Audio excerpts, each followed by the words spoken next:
드립니다. 우리 앞뒤 좌우로 한 번 더 인사할까요? 잘 오셨습니다.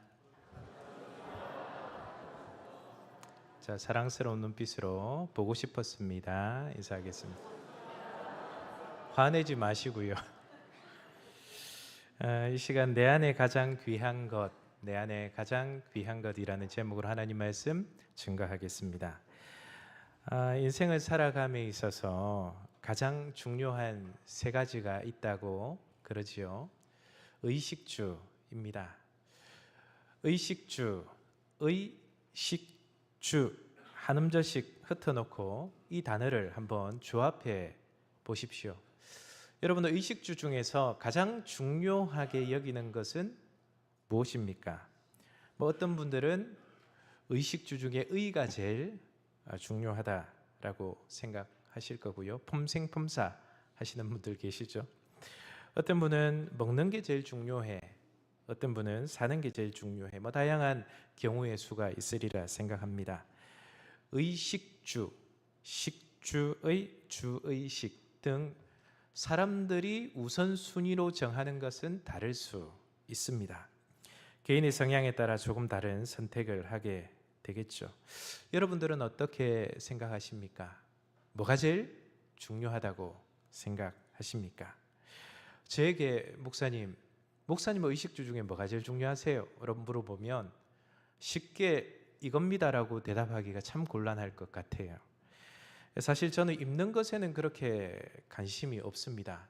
제가 한 번씩 이제 퇴근 이후에 아내랑 걷는 걸 보시면 저렇게 입고 오나라고 생각할 정도죠. 동네 아저씨처럼 그렇게 슬리퍼 신고 이제 걸어 다니기도 하고 그렇습니다. 조금 관심이 있으면 잘 입을 텐데 이게 잘 안 되더라고요. 저는 옷을 잘 입는 분들을 보면요, 놀랍습니다. 하나님 주신 달란트예요. 아무나 그렇게 할 수 있는 게 아닙니다. 비싼 옷이라고 잘 입는 게 아니고요, 싼 옷을 입어도 잘 매칭하는 분이 계시다니까요. 그리고 먹는 것에도 그렇게 관심이 없습니다. 혹시 신방할 때 그런 일은 잘 있는 건 아니지만 식사 대접을 하고 싶을 때 목사님 뭐 드시고 싶으세요? 이런 거 묻지 마세요. 되게 제가 곤란합니다. 다 잘 먹어요. 다 잘 소화시킵니다. 제가 좋아하는 음식을 몇 가지만 말씀드리면 계란 후라이 2개, 구운 김치 한 조각, 이 정도면 족합니다. 계란 후라이 하나는 되게 이제 아쉬워요. 어릴 때 하나 줘서 되게 싸운 기억이 있거든요. 그래서 2개는 먹어야 이제 좀 잘 살게 되었구나, 풍요한 삶을 살구나, 이런 느낌이 들어서 항상 아내가 계란 후라이를 해줄 때도 저는 2개 해줍니다. 애들은 하나 해주고. 그리고 식탁 위에 감자볶음이나 두부조림이 나오면 할렐루야를 외칩니다. 그렇게 먹는 것에 관심이 없어요. 그렇다고 사는 것에도 그렇게 관심이 많은 편은 아닙니다. 사는 집도 그렇게 중요하다는 생각은 안 듭니다. 교회 형편에 따라 마련해 준 사택에서 지금까지 행복하게 살고 있어요. 저는 운남교회에서 화장실 2개인 사택을 주셔서 너무너무 감사하다. 그 이전에는 6인 가족인데 화장실 하나 있는 사택을 쓰다 보니까 조금은 불편하더라고요. 그래서 한 20분 일찍 일어나야 씻고 화장실을 쓰고 이렇게 했던 기억이 납니다. 여러분들은 어떠신가요? 사람마다요, 중요한 것을 붙들고 살아갑니다.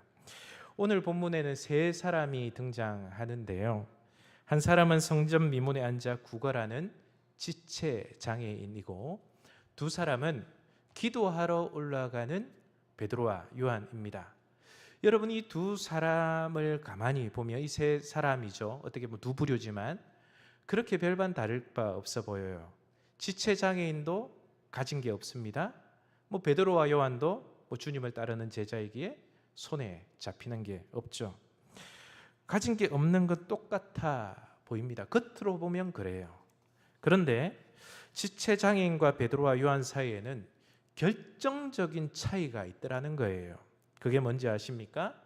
이 지체 장애인은 내가 붙들 수 있는 것은 돈이다 라고 돈을 붙들었고요, 베드로와 요한은 예수님을 붙들었습니다. 가치 없는데도 불구하고 지체장애인은 돈을, 예수님을 따르는 베드로와 요한은 주님을 붙들었다라는 것이죠. 저는 오늘 말씀을 통해서 여러분 스스로에게 한번 질문해 보셨으면 좋겠어요. 내 안에 가장 귀한 것은 무엇인가? 제가 설교 말미에도 이 질문을 똑같이 드릴 겁니다. 말씀을 들으면서 말씀 속에 나오는 이 인물들뿐만 아니라 과연 나는 이 세상 살아갈 때에 가장 귀한 것이 무엇이라고 생각하는지 여러분 자신에게 질문해 보는 귀한 시간이 되기를 원합니다. 자, 오늘 본문은 이렇게 시작됩니다. 1절입니다. 한번 보시죠. 제9시 기도 시간에 베드로와 요한이 성전에 올라갈새라고 시작합니다. 경건한 유대인들은 하루에 3번 성전에 올라가 기도했습니다. 여러분들은 몇 번 올라오십니까? 새벽기도 한 번 올라오는 것도 쉽지 않은데 어쨌든 3번이나 기도했대요. 제3시, 제6시, 제9시입니다. 여러분 기억나시죠? 예전에 유대 시간이 나오면 이걸 우리 시간으로 환산할 수 있는 팁이 있다고 말씀드렸습니다. 기억나십니까? 네. 이래서 이제 목회자가 필요한 거거든요. 감사합니다. 더하기 6 하면 된다 그랬습니다. 플러스 6만 하면 우리 시간으로 환산을 할 수 있다라고 말씀드렸어요. 제3시는 몇 시예요? 9시. 그리고 제6시는 낮 12시. 제9시는 오후 3시라고 할 수 있죠. 그러면 오늘 1절에 나오는 이 제9시는 몇 시입니까? 오후 3시예요. 사람들의 활동이 가장 많은 시간대 중 하나입니다. 기도하러 올라가는 사람들로 인해 가장 붐비는 시간이 바로 이 시간이라 할 수 있죠. 그런데요, 성전 앞에서 한 사람이 초라하게 앉아 있습니다. 많이 붐비는 무리 가운데서도 그 초라한 사람이 성전 미문 앞에 앉아 있는 겁니다. 누굽니까? 잘 모릅니다. 성경에는 이름이 나와 있지 않아요. 익명으로 처리되어 있습니다. 우리가 알 수 있는 것은 그가 장애를 앓고 있다는 것과 그 장애로 말미암아 경제 활동이 어렵고 다른 사람의 도움 없이는 한순간도 살아갈 수 없는 절박한 인생이었다 하는 정보만 우리가 말씀을 통해 알 수 있습니다. 오늘날로 말하면 기초생활수급권자 정도 되겠죠. 하지만 법적인 도움을 받지 못하는 그 시대에 태어난 이 사람은 굉장히 불쌍한 사람입니다. 2절입니다. 우리 같이 한번 읽어볼까요? 시작. 나면서 못 걷게 된 이를 사람들이 메고 오니 이는 성전에 들어가는 사람들에게 구걸하기 위하여 날마다 미문이라는 성전문에 두는 자라. 아멘. 여러분 2절 말씀 보시면 어떤 부분이 여러분 눈에 들어오십니까? 저는 말씀 읽으면서 이 부분이 눈에 들어오더라고요. 나면서 못 걷게 된 이. 여러분 이 사람은요, 지체장애를 가지고 있었는데 태어나면서부터 한 번도 걸어본 적이 없는 그런 사람이었습니다. 다른 애들과 다르다는 것 너무너무 비참한 거죠. 여러분 이 사람이 커가면서 친구들과도 비교하게 될 거고요. 또 성년이 되어서도 다른 사람하고 비교하게 되지 않겠습니까? 나는 선천적으로 다르구나. 극복할 수 없는 한계를 경험하면서 많이 힘들어하지 않았겠습니까? 여러분 아기들은요, 되게 돌전으로 이제 걸어요. 뭐 저희 애들도 뭐 어떤 애들은 좀 일찍 걷는 애도 있고, 어떤 애들은 뭐 13개월, 14개월 뭐 이렇게 걸음마를 하는 애들도 있더라고요. 수많은 실패 속에 한두 걸음씩 아이들이 이제 발걸음을 내딛죠. 사실 그 자체가 저는 기적이라고 생각합니다. 이때 아기들은 가족과 이웃들로부터 엄청난 응원을 받습니다. 박수를 받아요. 그런데 이 본문에 있는 이 사람은요, 한 번도 걸어본 적이 없습니다. 2발로 걷는다는 것, 사실 이거 당연한 거 아닙니다. 아주 특별한 일이고 그 평범한 경험을 평생 하지 못하는 사람들이 우리 주위에는 너무도 많다는 사실이에요. 여러분 세상에 당연한 건 없습니다. 누구나 당연하게 여기는 것을 당연하지 않다고 고백하는 여러분들이 되기를 원합니다. 여러분 우리가 숨 쉬는 거 이거 당연하다고 생각하세요? 아니요. 기적 같은 일이에요. 2발로 걸어 다닐 수 있다는 거 이거 당연하다고 생각하세요? 아니요. 기적과 같은 그런 하루하루를 우리는 보내고 있는 겁니다. 누구나 당연하게 여기는 것을 당연하지 않다고 고백할 수 있는 우리 운남의 성도님들이 되기를 원합니다. 이걸 다른 말로 하면 은혜라고 하는 거예요. 오늘 하루를 은혜로 공급받았다. 우리 남은 인생도 하나님의 은혜가 우리 인생을 끌어갈 거다. 이것이 신앙생활 아닙니까? 여러분, 저는 2010년도에 목사 안수를 받았습니다. 이제 한 16년 정도가 되네요. 부목사 16년이면 제법 했죠. 그런데 딱 2교회 정도 거친 것 같습니다. 그런데 제가 목사 안수 받기 전 4년간 장애인 사역을 한 적이 있습니다. 혹시 대구가 고향이신 분들은 잘 아실 텐데 반월당 옆에 가보면 예전에 적십자병원이라고 있었어요. 그 적십자병원 바로 앞에 대구 남산교회라는 곳이 있었습니다. 이 교회는 어떤 교회냐면 장애인 사역을 굉장히 왕성하게 하는 교회 중에 한 교회예요. 교회가 성장하면서 사실 장애인 사역은 전부 다 돈을 쓰는 사역이에요. 그런데 모든 교인들이 감내하면서 그 돈과의 에너지를 다 쏟습니다. 그러면서 장애인 사역이 부흥하면서 교회가 성장한 교회가 대구 남산교회입니다. 그런데 제가 장애인 사역을 하면서 참 많이 울었던 기억이 나요. 장애인 사역의 가장 큰 수혜자는 바로 나다라는 생각이 들었습니다. 나 역시 잠재적인 장애인이구나. 몸이 불편하고 마음이 상한 저들이 장애인이 아니라 내가 장애인이구나. 그런 생각을 했습니다. 2006년에 만난 한 형제가 있습니다. 그 형제를 처음 보니까 지체장애 1급이에요. 그리고 말도 어눌합니다. 의사소통이 잘 안 돼요. 그리고 제가 본 그 형제는 휠체어에 앉아서 받고 제가 그 교회를 사임할 때도 앉아 있었습니다. 지금도 휠체어에 앉아 있어요. 태어나면서 한 번도 걸어본 적이 없는, 나면서 못 걷게 된 이 성경 말씀과 똑같은 인물입니다. 그런데 참 제게 감사한 기도 제목이 있다면, 이제 이분이 이제 서리 집사가 됐어요. 형제인데 결혼은 이제 뭐 하기 어렵고 서리 집사가 됐습니다. 근데 2006년부터 2026년 올해까지 20년이 지났지 않습니까? 매년 제 생일을 기억해요. 제 생일에 자작곡을 만들어서 전화를 제가 걸어서 목사님 생일이시죠? 제가 노래 지었는데 불러드릴게요. 음정 안 맞습니다. 박자 안 맞습니다. 하나도 맞는 게 없어요. 그런데 수화기 너머에서 들려지는 그 음악이 천상의 목소리로 들리는 거예요. 하나님께서 천사들을 통해서 들려주시는 찬송가로 들리는 겁니다. 저는 이 형제와 많은 대화를 나누면서 장애를 안고 살아가는 분들이 얼마나 힘든 삶을 사는지를 간접적으로 경험하게 되었습니다. 이들은 태어나는 순간부터 다 그렇지도 않지만 대부분의 경우가 환대받지 못한 채로 그렇게 태어납니다. 한 번도 박수 받아본 적이 없어요. 나이가 들면 나아집니까? 아니요. 발달장애를 가진 아동들은요, 몸이 커지는데 정신은 그대로지 않습니까?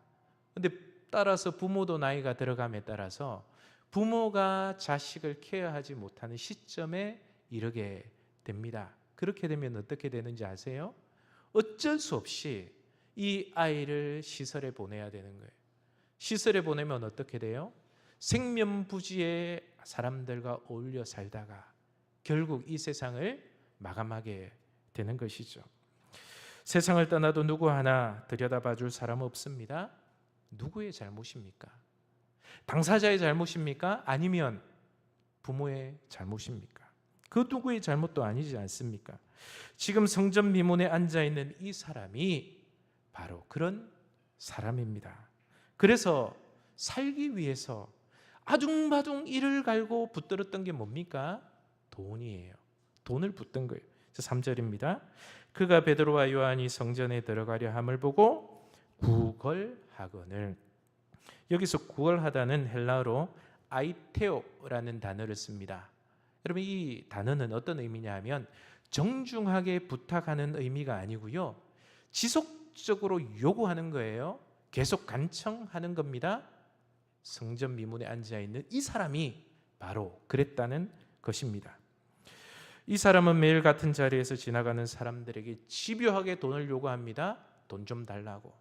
무엇을 얻을까 싶어서 기도하러 가는 사람들을 지켜보고 있습니다. 왜냐하면 그의 시선은 먹고 사는 문제에 달려 있었기 때문에 그렇습니다. 그렇다면 우리는 어떻습니까? 우리는 어떻습니까? 우리도 맨날 돈돈거리며 살지는 않습니까? 어떻게 하면 하나님 앞에 나아갈까? 어떻게 하면 친밀한 관계를 유지하면서 그렇게 살아갈까? 여기엔 관심이 없어요. 여기엔 관심이 없고 오히려 어떻게 하면 세상 사람들처럼 돈 많이 벌까? 그 생각을 더 많이 해요.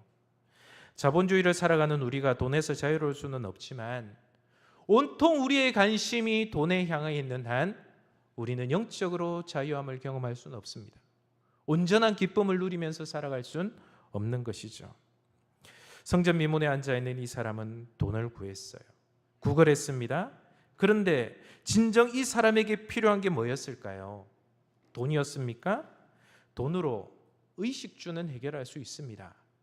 입는 거, 먹는 거, 사는 거 편리하게 살 수 있습니다. 하지만 영혼의 문제는 해결할 수 없는 거예요. 영적인 문제는 해결할 수 없는 겁니다. 이보다 더 중요한 진리가 있겠습니까? 여러분, 뭐 때문에 돈 법니까? 뭐 때문에 그렇게 물질을 모읍니까? 물질을 모으느라 내 인생 다 가결벗고 진정 하나님을 놓쳐버리고 살아간다면 그 인생 잘못된 인생 아닌가요? 저와 여러분들 자신에게 심각하게 물어야 할 질문이리라 생각합니다. 구걸하는 이 사람 앞으로 베드로와 요한이 지나갑니다. 뭐 하러 갑니까? 기도하러 가요. 성질 급한 베드로와 차분한 요한이 함께 기도하러 가는 장면이 흥미로워요. 하지만 더 우리가 주목해야 할 것은 베드로와 요한이 성전 미문에 앉아있던 이 사람을 만났다는 거예요.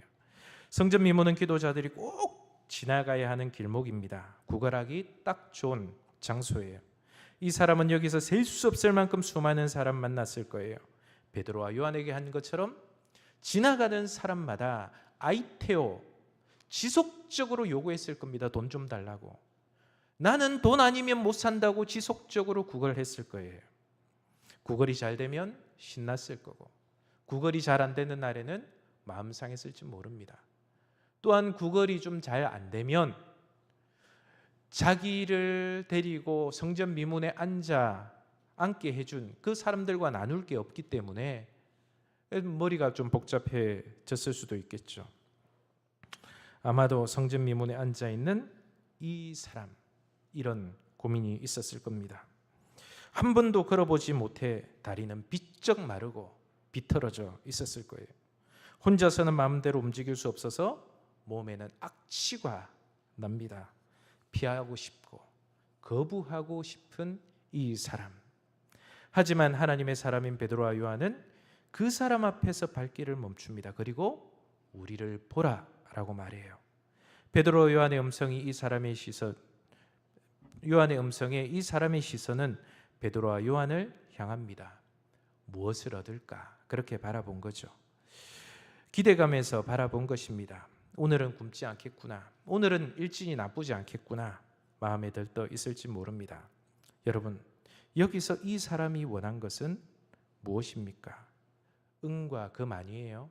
돈입니다. 물질입니다. 이걸 구한 거죠.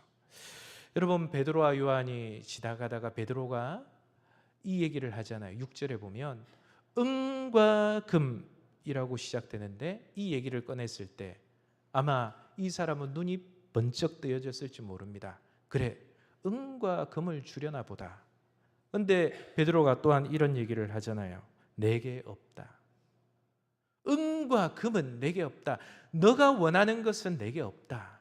내게 없다는 말을 들었을 때 아마 깊은 상실감을 느꼈겠죠. 아, 오늘도 헛수고구나. 아무것도 없구나. 그런데 다시금 베드로는 말합니다. 내게 있는 이것, 이라고 표현해요. 그때 뭔가 있나 보다 하고 기대감으로 다시금 바라봤겠죠. 여러분, 이 사람이 원하는 것은 은과 금이었습니다. 하지만 베드로는 이것보다 더 귀한 것을 준다는 거예요. 그것이 무엇입니까? 6절 말씀 우리 한 목소리로 읽겠습니다. 시작. 베드로가 가로되 은과 금은 내게 없거니와 내게 있는 것으로 내게 주노니 곧 나사렛 예수 그리스도의 이름으로 걸어라 하고.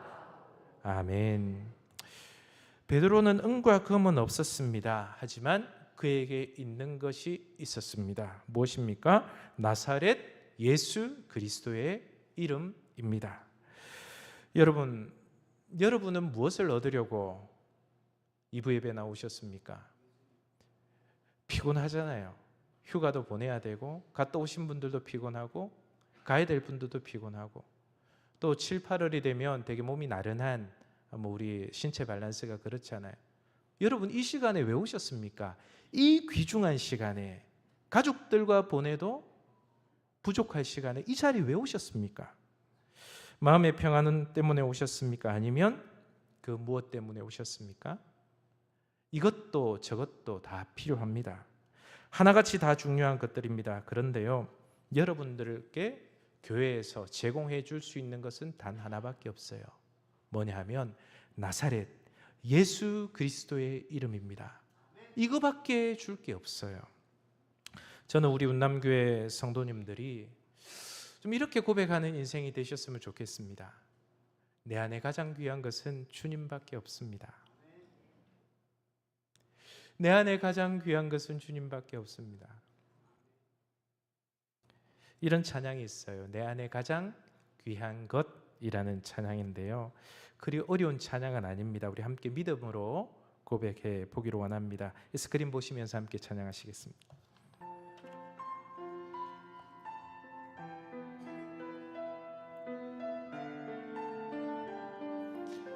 내 안에 가장 귀한 것 예수를 알리라.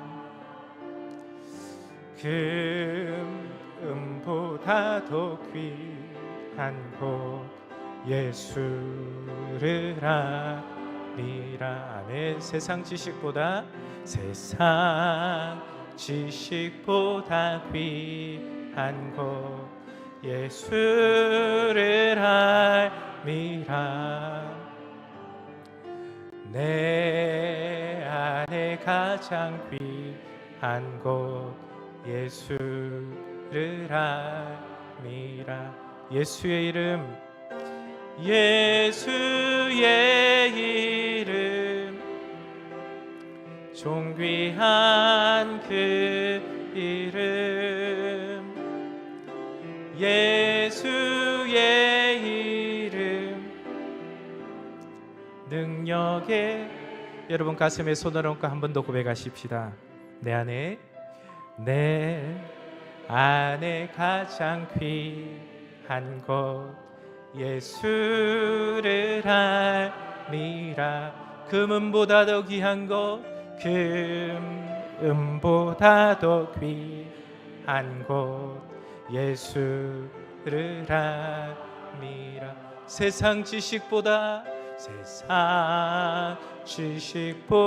귀한 것 예수를 알미라. 내 안에 가장 귀한 것, 내 안에 가장 귀한 것 예수를 알미라. 아멘. 예수의 이름, 예수의 이름, 존귀한 그 이름, 예수의 이름, 능력의 그 이름, 예수의 이름, 예수의 이름, 존귀한 그 이름, 예수의 이름, 능력의 그 이름. 여러분 안에 가장 귀한 것 예수 그리스도라고 고백할 수 있는 저와 여러분들이 되기를 원합니다. 사도 바울이 은혜 받고 나서 이렇게 고백하지 않습니까? 고린도후서 4장 7절 말씀입니다. 우리가 이 보배를 질그릇에 가졌으니 이는 심히 큰 능력은 하나님께 있고 우리에게 있지 아니함을 알게 하려 함이라. 아멘. 여러분, 질그릇은 연약합니다. 하지만 그 안에 담긴 보배는 영원합니다. 우리는 부족하지만 우리 안에 계신 예수님은 부족함이 없으십니다. 본문을 보면 이 사람은 돈을 구했습니다. 하지만 하나님은 돈보다 더 큰 것을 준비하고 계셨습니다. 그는 마침내 걸었고 성전에 들어가 하나님을 찬양하게 되었습니다. 인생이 180도로 바뀐 것이죠. 사랑하는 여러분, 다시금 여러분에게 질문드립니다. 나에게 가장 귀한 것은 무엇입니까? 혹시 돈이 없다고, 능력이 없다고, 가진 것이 없다고 생각하며 그렇게 살아가고 있지는 않습니까? 베드로처럼 고백할 수 있었으면 좋겠습니다. 은과 금은 내게 없거니와 내게 있는 이것을 내게 준다라고 그렇게 고백할 수 있는 저와 여러분들이 되기를 원합니다. 이거보다 더 큰 보배가 어디 있겠습니까? 아울러 이 보배는 혼자 간직하라고 주신 것이 아닙니다. 이웃에게 이 보배를 나눌 수 있는 저와 여러분들의 인생이 되었으면 좋겠습니다. 이번 한 주간 내 안에 가장 귀한 것 주님이십니다. 세상의 모든 것 다 내 손에 없다 하더라도 주님만으로 족합니다. 주님만으로 만족합니다. 고백하며 살아가는 우리 운남의 모든 성도님들이 다 되시기를 간절히 축원합니다.